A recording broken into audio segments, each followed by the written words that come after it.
Hey there, kiddo. Hey, boy. Now, I know some of you might be thinking, oh, wow, he's training him in a Western saddle. That must mean that he's training him to be a Western riding horse.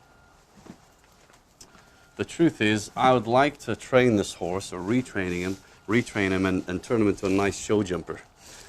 But with the young horses, what I like to do is what you'll see with the training is I like to really,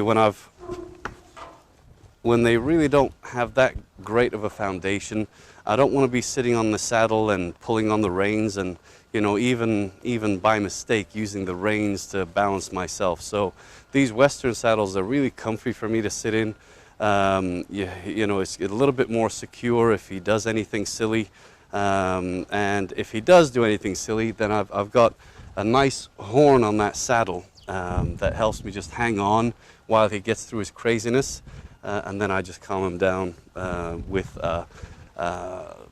what's the word? Not a reactive thing that I pull on the reins, but I hold onto that horn. When he calms down, I can use those reins consciously. That's the word. So I can be conscious about using those reins to do something about it.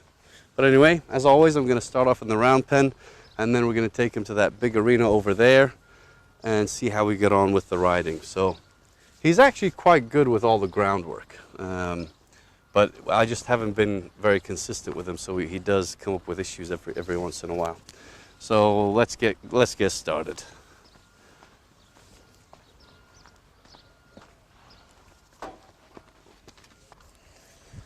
So I always like to start off with these horses in the round pen, even if it's for like 5 or 6 minutes just to get them warmed up.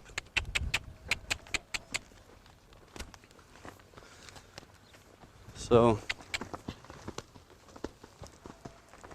I don't want them cantering straight away. I might slow them down. There we go. Okay. So I guess the principle behind the round penning is a lot of people think that you're lunging them, you're doing the round penning to make sure that he gets tired, basically, and then he won't give you any trouble later on. The problem with that is the more you lunge them, the more you do this stuff to them, the fitter and fitter they get. So, you know, on day one, you might lunge him for 10 minutes and he'll be calm, and then he might not give you any trouble. Day 2, it might be 15 minutes. Day 3, it might be 20 minutes. And after, you know, 3 or 4 weeks of lunging them like this, you'll need to lunge them for 2 days straight to get them to lose all their energy and not be bad. So, but this is the main thing that I'm trying to get with this guy. It's mainly a psychological angle that I'm working with. It's basically, I want to show him that I've got a simple control of his feet. So right now, how am I controlling his feet? I'm just asking him to trot to the left a few circles, and I'm not applying any pressure, no constant pressure. I'm not like pointing all the time, I'm not clucking to him, not using my stick to get him to keep trotting. And he, on his part, he's not thinking about turning left or stopping or doing any of that kind of stuff. So he knows that when I've asked him to trot to the left, just trot to the left. I'm going to ask him to canter now. Good. And now that I've asked him to canter to the left, he should just canter to the left and not do anything differently. My responsibility is to release that pressure when he gives me what he wants, and to only apply pressure when he does something that I don't want. So as an example here with this guy, he's so good at this that I don't like the fact that he's getting a bit lazy in some of the areas. So if he does slow down in some areas, I'm going to speed him up. So I want a nice pace. I want the canter to be a little bit of a forwards canter. That's good. So I'm not going to do too much of this. When I change his direction, send him the other way, I always want to make sure that he turns and looks at me. Not like that. So if he doesn't do that, if he turns away and gives me his butt, I'm going to apply pressure and make his decision to give me his butt just feel a little bit uncomfortable. So there we go. So his idea is to turn and give me his butt. My idea is to turn in and face me. So his idea feels uncomfortable. My idea is going to feel very nice to him. Over here, he's still turning away. I'm going to motivate him to think of a different answer now, because I can't really force him to do what I want. What I can do, though, is let him make the mistake several times and make it feel uncomfortable for him, so at least he starts to get motivated about thinking about something else. There we go. That's what we want, Mr. Peanut. Very good. So he picked up the canter there by himself. That's fine.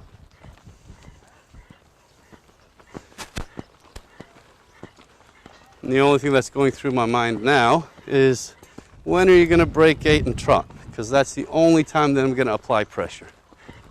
The rest of the time I just walk.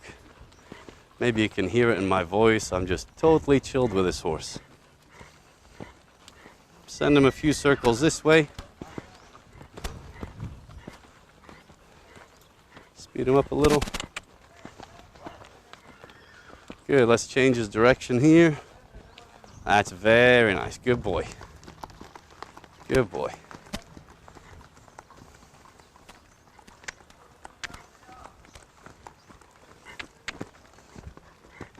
So I think that, especially here in the UAE, where a lot of the riding is either show jumping or dressage or endurance riding, people, they don't relate to this kind of training just because I have a Western saddle on. Now, let me just absolutely clarify what I do with horses. I don't get horses to specialize in certain disciplines. Good boy. I don't get them, I don't take a baby horse and turn them into a Grand Prix dressage horse or a Grand Prix show jumping horse. I'm not a specialist in any area. What I do, well, actually that's not true. I specialize in just giving these horses really good solid foundations, so that when you take a horse from me, you should be able to, if you're a show jumper, you should be able to take this horse and very, very easily shape him into the show jumper that you want. Because what I focus on is I get these horses respectful. So when I ask them to speed up, it takes nothing to get them to speed up. I've got full control of their feet from the ground, full control of their feet from their backs. I get them soft from their nose all the way through their body to their tail. Teach them how to collect really nicely and how to be responsible for their own feet. And on top of that, I desensitize them to absolutely anything that I can think of that might scare horses, including like plastic bags, bull whips. Sometimes we've used the odd leaf blower, cars. See here, he's on the wrong lead there. I might speed him up a little bit. Now he's crossfire. There we go. That's the left lead. Well done. So, what I specialize in is getting you a nice, respectful, trusting, calm, but powerful horse that will say yes, sir, when you ask him, and then he'll fall asleep when you just leave him alone. So let's change. Here, good boy. So we've got a nice consistency in this change of the direction. So I think I might just stop him and just walk away. Very good. Good boy, Peanut. So just double check if I walk away from him. Good boy. Is he willing to follow? Good enough. As long as he keeps his eyes on me, that's really what I focus on. Too many people focus on, getting the horses to follow. And if I work on it just a few minutes here, then we'll do it, but I don't want to waste his energy and my time in something which is not really necessary. So after every sensitizing exercise, I always make sure to go back and desensitize my horse to the same tools that I've used to move him with. So you can see here, He's chewing and he's licking, he's totally chilled. You know, this whip doesn't bother him at all.